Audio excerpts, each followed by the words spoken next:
दोस्तों, स्वागत है आपका अपने YouTube चैनल पर जिसका नाम है जस्ट विलेट। दोस्तों, जो स्त्रियां अपने पति के साथ भोजन करती हैं तो उन स्त्रियों को कौन सा पाप लगता है, यह वीडियो उसी के बारे में है, क्योंकि यह वीडियो उन सभी स्त्रियों को उनके द्वारा किए जा रहे पाप से बचा सकती है। दोस्तों, मैं आपको इस बात का ज्ञान एक अति सुंदर कथा के माध्यम से दूंगी। तो दोस्तों, आइए जानते हैं विस्तार से। माँ पार्वती भगवान शिव से कहती हैं, हे स्वामी, आज मेरे मन में एक प्रश्न उठ रहा है और इस प्रश्न का निवारण मैं आपसे लेने आई हूँ। कृपया आप मेरे इन प्रश्नों का निवारण कीजिए। माता पार्वती की बातों को सुनकर भगवान शिव कहते हैं, हे प्रिय, तुम्हारे मन में जो भी प्रश्न है तुम उसे बिल्कुल निसंकोच होकर मुझसे पूछो। तुम्हारे हर प्रश्न की शंका का निवारण मैं अवश्य करूँगा। अब भगवान शिव की बातों को सुनकर देवी पार्वती कहती हैं, हे प्रभु, जैसे मैं सबसे पहले आपको भोजन कराती हूँ, उसके बाद ही मैं स्वयं भोजन ग्रहण करती हूँ। मैं नित्य आपकी सेवा करती हूँ, किंतु हे प्रभु, मेरे मन में यह प्रश्न आ रहा है कि क्या पत्नी को पति के अथवा पति से पहले भोजन करना चाहिए? क्या ऐसा करना शास्त्र और वेदों के हिसाब से उचित है? समस्त वेद और शास्त्र इस विषय में क्या कहते हैं? स्त्री द्वारा कौन सा वह पाप है जिसे करने से स्त्री नरकगामी बन जाती है? कृपया आप मेरे इन प्रश्नों का समाधान कीजिए। अब भगवान शिव माँ पार्वती की तरफ देखकर मुस्कुराए और बोले, देवी, आज आपने समस्त मानव जाति के कल्याण के उद्देश्य को मन में धारण कर एक बहुत ही महत्वपूर्ण प्रश्न किया है। हे देवी, आपने यह जो प्रश्न मुझसे किया है, इसका समाधान मैं आपको अवश्य ही बताऊंगा और इसका समाधान मैं आपको एक प्रिय कथा के माध्यम से बताता हूँ। इस कथा को आप बड़े ही ध्यान से सुने। इस कथा में देवी उर्मिला के जीवन में घटित हुई घटनाओं के विषय में मैं आपको बताऊंगा, जिससे आपको यह पता चल जाएगा कि अगर स्त्री पति के साथ भोजन कर ले, वह किस पाप की भागीदार बन जाती है। यदि वह अपने पति या अपने पति के खाने से पहले ही भोजन कर लेती है तो उसका क्या होता है। भगवान शिव की यह बातें सुनकर देवी पार्वती कहती हैं, हे प्रभु, यह देवी उर्मिला कौन थी? कृपया आप इस स्त्री के विषय में मुझे बताइए। आपके कहे वचनों के अनुसार मेरे मन में उर्मिला के विषय में जानने की जिज्ञासा हो रही है। अब भगवान शिव कहते हैं, देवी पार्वती, मैं तुम्हें देवी उर्मिला के अत्यंत महत्वपूर्ण कथा को सुनाता हूँ। हे देवी, इस कथा को सुनने मात्र से ही सभी प्रश्नों के उत्तर आपको मिल जाएंगे, इसलिए इस कथा को आप ध्यानपूर्वक सुने। साथ ही जो भी मनुष्य इस कथा को पूरी श्रद्धा भाव से ध्यानपूर्वक सुनता है, वह मनुष्य यश स्वामी होकर सौभाग्यशाली बनता है। उस व्यक्ति को कभी भी नरक की प्राप्ति नहीं होती। अब भगवान शिव से देवी पार्वती कहती हैं, हे स्वामी, मैं इस कथा को अवश्य ही ध्यानपूर्वक सुनूंगी। कृपया आप इस कथा को सुनाइए। अब भगवान शिव कहते हैं, आज से कई वर्ष पूर्व अयोध्यापुरी नाम की एक नगरी हुआ करती थी। उस नगर में एक राजा राज्य करता था जिसका नाम कश्यप था। महाराज कश्यप धर्म का पालन करने वाले एक अत्यंत ही गुणवान, चरित्रवान और अत्यंत न्यायप्रिय एक कुशल सम्राट थे। महाराज का विवाह काशी नरेश की पुत्री देवी उर्मिला के साथ हुआ था। देवी उर्मिला एक पतिव्रता और न्याय के प्रति अपने पति के समान ही थी। देवी उर्मिला के पति महाराज कश्यप के राज्य में सभी बहुत प्रसन्न थे, क्योंकि उन्होंने अनेक यज्ञ तथा अन्य पुण्य के कार्य किए थे। उन्होंने अनेक देवालय बनवाए, अनेक पोखरे खुदवाए। महाराज कश्यप जहाँ राज्य करते थे, उस राज्य के समीप एक बहुत ही घना जंगल था। वह जंगल इतना बड़ा विशाल घना था कि इस जंगल में जाने से भी मनुष्य दिन में डरते थे। अब उस घने जंगल में एक भेड़िया अपनी पत्नी के साथ रहा करता था। वह भेड़िया बहुत ही विशालकाय और भयंकर आकार वाला था, जिसे सभी मनुष्य भयभीत रहते थे। उस भेड़िए के भय से मनुष्य उस वन के मार्ग से जाने से भी डरते थे। वहीं भेड़िया रात को अपने शिकार के लिए निकलता था। फिर जब यह बात महाराज कश्यप को पता चली तो उन्होंने इस भेड़िए का शिकार करने का निश्चय कर लिया। उन्होंने सोचा, अगर मैंने इस भेड़िए का शिकार नहीं किया तो एक न एक दिन यह हमारे महल में आ सकता है। महाराज इतना सोच ही रहे थे कि उधर से कुछ गांव वाले आए और वह कहने लगे, महाराज, एक भेड़िए ने आपके राज्य में उत्पात मचा रखा है। वह इंसान को मार कर खा रहा है। फिर क्या था, गांव वालों की बातों को सुनकर महाराज अपनी पत्नी देवी उर्मिला को साथ लेकर जंगल की तरफ निकल दिए। महाराज कश्यप बड़े ही पराक्रमी थे। कश्यप ने अनेक विशालकाय शेरों तथा दैत्यों का वध किया था, इसलिए वह इस भयंकर भेड़िए से अपने राज्य के नगरवासियों की रक्षा करने के लिए उस वन में चल दिए। उस भेड़िए ने जब महाराज को वन की तरफ आते हुए देखा तो वह भेड़िया अपनी पत्नी के पास गया और उससे कहने लगा, हे प्रिय, देखो, यह अयोध्यापुरी राज्य के सम्राट महाराज कश्यप हैं। कश्यप महान पराक्रमी और महान तेजस्वी हैं। और वे अपनी सेना की कुछ टोली को लेकर हमारी तरफ ही बढ़ रहे हैं। होना हो वह इस वन में मेरा ही शिकार करने के लिए आ रहे हैं। वे मुझ जैसे विशालकाय भेड़िए पर प्रहार नहीं करेंगे। महाराज कश्यप बड़े ही पुण्य आत्मा हैं। इन्होंने बहुत से राजाओं को अपने बल और ज्ञान से परास्त किया है। महाराज कश्यप राजाओं के भी राजा हैं, समस्त विश्व के अधीन हैं। हे प्रिय, अगर युद्ध में मैंने महाराज कश्यप को पराजित कर दिया तो तीनों लोकों में मेरी कीर्ति हो जाएगी, परंतु उसके उपरांत यदि मैं महाराज कश्यप के हाथों से मारा भी गया तो मुझे इस भेड़िए के जन्म से छुटकारा मिल जाएगा और मैं बैकुंठ लोक की ओर प्राप्त हो जाऊंगा। मैंने अपने पिछले जन्म में कई पाप किए थे और मेरे पिछले जन्म के किए हुए पापों के कारण ही मुझे भेड़िए का जन्म प्राप्त हुआ। अब इतनी बात कहने के बाद वह भेड़िया अपनी पत्नी से कहता है, हे प्रिय, तुम मेरे मोह छोड़कर हमारे पुत्रों को जल्दी से सरयू के पास वाले पर्वत की गुफा में ले जाओ। अब मेरा वह समय आ गया है कि मैं अपने पूर्व जन्म के पापों से मुक्ति पालूं। जब महाराज कश्यप के बाण मेरे शरीर को घायल कर देंगे तो महाराज कश्यप के द्वारा मेरे ऊपर छोड़े गए एक एक बाण से मेरे पूर्व जन्म के सभी पाप नष्ट हो जाएंगे। भेड़िए की पत्नी भेड़िए की ऐसी बातों को सुनने के बाद कहने लगी, हमारे बच्चे आपके ही पराक्रम और साहस के कारण विशालकाय वन में निर्भय होकर विचरण करते हैं। आपके द्वारा लाई गई ताजे मांस का आहार ग्रहण करते हैं। आपके ही कारण हमें शेर, बाघ आदि जंगली जानवरों का भय नहीं है। आप ही इनकी रक्षा करते हैं। हे प्रिय, आपके भीषण रूप के चलते ही समस्त मनुष्य में आपका खौफ है। इसी वजह से कोई भी शिकारी हमारा शिकार करने के लिए इस वन में नहीं आता। आपकी मृत्यु हो जाएगी तो इन सभी से मेरी और मेरे पुत्र की रक्षा कौन करेगा? आप ही हमारे लिए सब कुछ हो। पति के बिना मेरा क्या होगा? कोई भी स्त्री गहने, आभूषण, वस्त्र पहनकर भी पति के बिना शोभा नहीं पाती। पति से ही स्त्री को सौंदर्य और शोभा की प्राप्ति होती है। हे प्रिय, आपके बिना मेरा जीवन ही नष्ट हो जाएगा। यदि मुझे आपके साथ नरक में भी डाल दिया जाए तो भी मैं खुशी खुशी आपके साथ चली जाऊंगी। इसलिए हे स्वामी, आप महाराज कश्यप के सामने मत जाइए। आप ही हमारे साथ सरयू के पास वाले पर्वत के अंदर चलिए। जब तक महाराज कश्यप हमें ढूंढे हम वहाँ छिपकर बैठ जाते हैं। हे नाथ, आप जीवन जीने की इच्छा छोड़कर अपनी पत्नी और पुत्र को अकेला छोड़कर कैसे जा सकते हैं? इससे आपको क्या लाभ होगा? अपनी पत्नी की ऐसी बातें सुनकर भेड़िया कहने लगा, यदि शत्रु वीरों को ललकार कर युद्ध के लिए निमंत्रण देता है तो वीर को लोभ और भय से करार की भांति ऐसे छिपकर युद्ध के मैदान से नहीं भागना चाहिए। जो भी वीर ऐसा कार्य करता है उसको 100 युगों के लिए कुंभी पाक नरक में डालकर पकाया जाता है। अगर कोई वीर शत्रु का सामना करता है और लड़ते हुए वीर गति को प्राप्त करता है तो उसे मृत्यु के बाद दिव्य लोक की प्राप्ति होती है। आज महाराज कश्यप हमसे युद्ध करने के लिए आए हैं तो वे हमारे अतिथि हैं और शास्त्र यही कहता है कि अतिथि का अनादर नहीं करना चाहिए। किसी वीर पुरुष द्वारा किए गए अतिथि का अनादर साक्षात भगवान विष्णु का अपमान माना जाता है। इसलिए महाराज के साथ युद्ध करना मेरा परम कर्तव्य है। पति की बात सुनकर उस भेड़िए की पत्नी कहती है, हे प्राणनाथ, ठीक है, यदि आप आज महाराज कश्यप के साथ युद्ध ही करना चाहते हैं तो मैं भी आपके साथ रहकर आपका पराक्रम देखूंगी और मैं भी आपके साथ युद्ध क्षेत्र में चलकर महाराज कश्यप से युद्ध करूंगी। अब इतना कहकर उस भेड़िए की पत्नी अपने पुत्रों के पास चली जाती है और उनसे कहती है कि हे पुत्रों, मेरी बात तुम सभी ध्यान से सुनो। आज युद्ध भूमि में अतिथि आए हैं और मैं उनका अतिथि सत्कार करने के लिए और उनसे युद्ध करने के लिए तुम्हारे पिता के साथ जा रही हूँ। इसलिए तुम सभी अपने भाइयों के साथ सरयू के पर्वत की गुफा में जाकर छिप जाओ। महाराज कश्यप बड़े ही बलवान हैं। मुझे पता है कि महाराज कश्यप इस युद्ध में हमारा संहार कर देंगे। मैं तुम्हारी माँ हूँ, इसलिए तुम सभी मेरी आज्ञा का पालन करो और सरयू के पास वाली गुफा में जाकर छिप जाओ। उस भेड़िए के सभी बच्चे कहने लगे, माँ, हम अपने पिताजी की संतान हैं। जब मेरे पिताजी यहाँ युद्ध करने जा रहे हैं तो हम कैसे कहीं पर छिप सकते हैं? जो पुत्र अपने माता पिता को संकट में छोड़कर भाग जाते हैं वे महापापी होते हैं। उन्हें घोर नरक में डाला जाता है। जो निर्दयी पुत्र अपनी माँ का दूध पीकर उसे दुख के समय में छोड़कर चला जाता है, जो पुत्र अपने पिता को विपत्ति में देखकर वहाँ से छोड़कर भाग जाता है, वह कीड़ों की भरी हुई दुर्गंध युक्त नरक में गिरता है। जब उस भेड़िए के बच्चे नहीं माने तो वह भेड़िए की पत्नी अपने बच्चों को लेकर भेड़िए के साथ युद्ध करने के लिए जाती है। महाराज अपने सभी योद्धाओं के साथ हाथ में तलवार और भाले लेकर भेड़िए पर आक्रमण करने लगते हैं।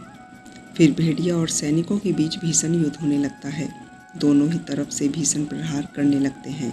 भेड़िया अपने नुकीले दांतों से सैनिकों को मारने लगता है, तो वहीं महाराज के सैनिक अपने भालों से भेड़िए को मारने लगते हैं। इस युद्ध में अनेक भेड़िया मर जाते हैं, पता नहीं कितने ही घायल हो जाते हैं और इस महाविनाशक युद्ध में महाराज के अनेक सैनिक भी मारे जाते हैं। कई सैनिक घायल हो जाते हैं। अब केवल वह भेड़िया और उसकी पत्नी और उसके कुछ 5-7 पुत्र ही बचते हैं। वह अपने सभी पुत्रों को मरा हुआ देखकर भेड़िए की पत्नी भयभीत हो जाती है और विलाप करने लगती है और अपने पति से कहने लगती है, हे नाथ, मुझे और अपने बालकों को लेकर यहाँ से चलो, नहीं तो हमारा वंश नष्ट हो जाएगा। महाराज के सैनिक हमारे प्रजाति के सभी जीवों पर भारी पड़ रहे हैं। हम सभी अपने प्राण बचाकर यहाँ से भाग जाते हैं, नहीं तो महाराज हम सभी को मार डालेंगे।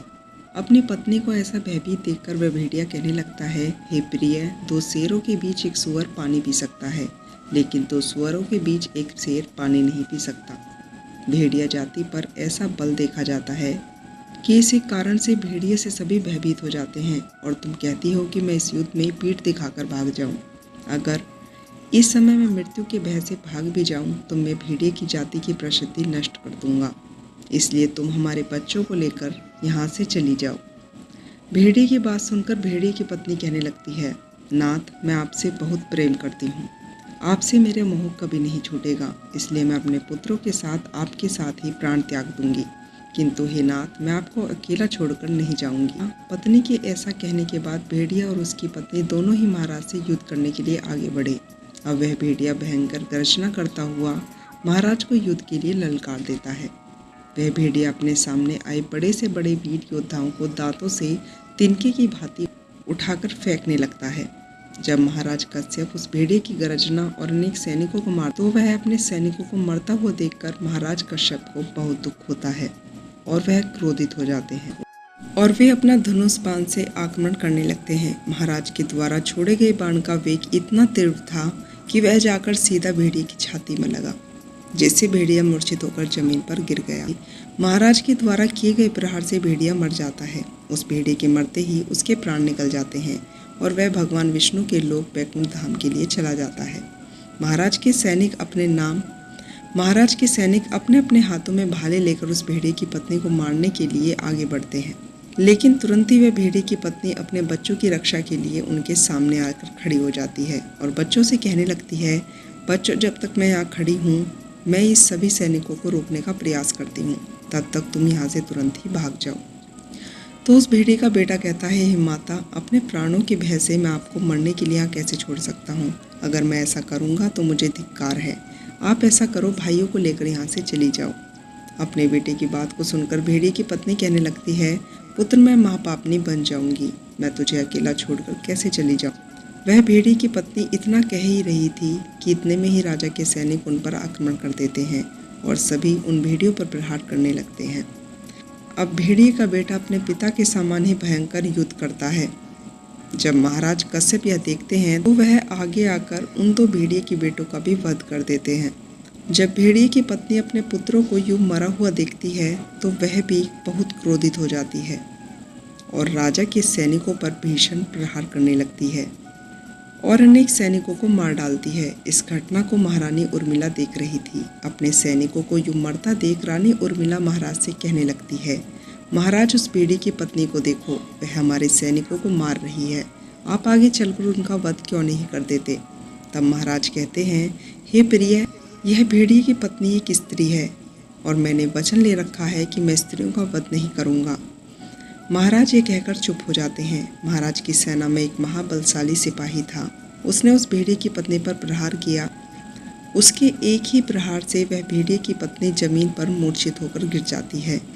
भेड़िए की पत्नी जमीन पर गिरने के बाद लंबी लंबी सांसें लेने लगती। जब रानी उर्मिला उस भेड़िए की पत्नी को बेहोश अवस्था में देखती है तो उन्हें उन पर दया आ जाती है, तो वह उन पर जल डालती है, जिससे उस भेड़िए की पत्नी को होश आ जाता है। भेड़िए की पत्नी जब रानी को उन पर शीतल जल डालते हुए देखती हैं तो वह बहुत ही प्रसन्न होती है और अब वह मनुष्य की वाणी में बोलने लगती है, देवी, तुमने मुझ पर जो जल डाला है मुझे मेरे कष्टों से मुक्ति दिलाई है, तुम्हारा कल्याण हो।